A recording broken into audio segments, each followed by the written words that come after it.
Standard workouts and aimless cardio won't cut it for firefighters. On the fire ground, it's not just about endurance. You have to explode into intense bursts, carry heavy gear, and breathe through restrictive masks, all while dealing with heat stress.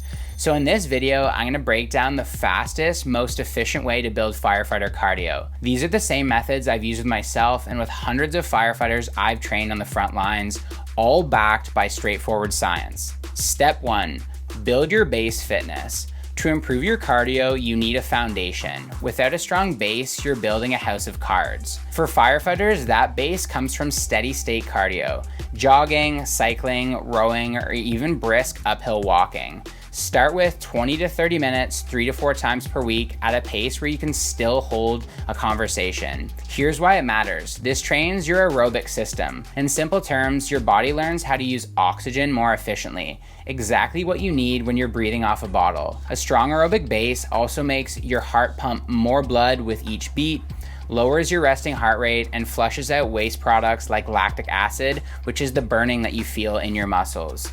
That's why base fitness is the difference between gasping after one set of stairs versus being able to push through multiple evolutions on the fire ground. But once the base is in place, that's where we can really start driving performance upwards with this next step.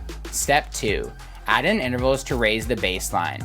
Now it's time to raise the ceiling. Intervals are short bursts of high intensity followed by controlled recovery. This is exactly what the job looks like. Forcing a door or throwing a ladder, those are explosive efforts. Then you transition into something like a search, a more steady but still taxing effort. That's interval training in real life. Intervals improve your VO2 max, your maximum ability to take in and utilize oxygen. The higher your VO2 max, the longer you can last before fatigue takes over. A simple way to start, 30 seconds hard, 90 seconds easy, repeat 8 to 10 times. You can do this on a bike, rower, treadmill, or stairs. As you get fitter, shorten the recovery time. You'll notice that you can spike your heart rate and recover much faster so you're ready for the next task instead of being completely gassed. And while intervals build the ability to recover, this next piece ensures you can go the distance, from the moment the tones drop to making up after the call. Step 3, low intensity, steady state for all day endurance. Firefighting isn't just 5 minutes of chaos. You've got overhaul, cleanup, sometimes hours of work on scene. That's where LISS, or low intensity steady state, comes in. Think of this as teaching your body to run on diesel instead of gasoline. It's long, steady cardio that builds slow twitch muscle fibers, improves fat metabolism, and trains your heart and lungs to keep going for the long haul. In firefighting terms, this is what lets you perform whether it's 7 a.m. at the start of your shift or 36 hours into a 48. Here's a few options.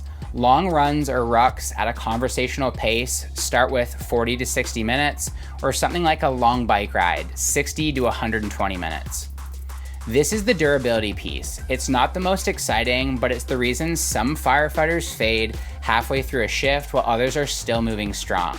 And once you've built a base, raised your ceiling with intervals, developed that all-day endurance, there's still one more piece of the puzzle we have to address, and it's something firefighters either swear by or are dead against. Step 4, training and gear. Now let's talk about one of the most debated topics in the fire service, training and gear. Some people argue against it because of the potential exposure to PFAS and other contaminants. Others say it's essential.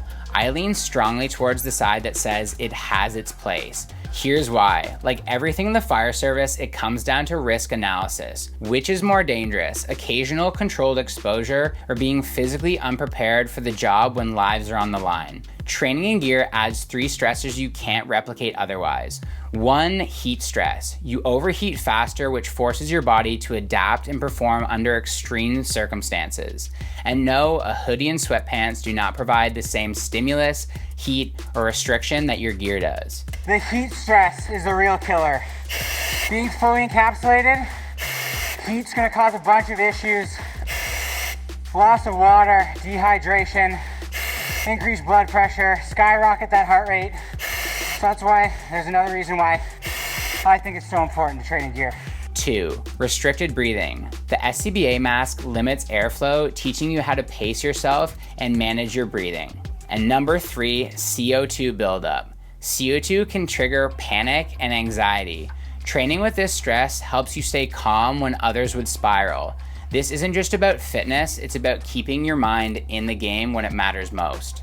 One thing I think every person needs to experience is sucking that mask through your face. Understanding what it feels like to get those last few breaths in when your Viber alert goes off and you know you got 10-15 seconds to find your way out.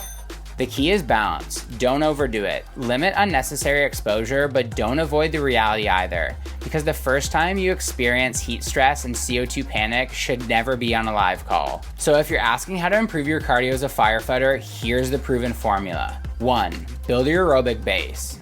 2. Layer in intervals to raise your baseline. 3. Use long, low-intensity, steady-state sessions for all-day endurance. And yes, number 4, train smart in your gear with a risk analysis mindset. Do this and you won't just last longer on air, you'll be the firefighter your crew can count on when things get real. If this video gave you value, hit subscribe, drop a comment with your biggest cardio challenge, and check the description. I've got a free newsletter where I send out training strategies just like this straight to your inbox, so you can keep building your fitness. Till next time, take care, stay safe, and keep owning your oath.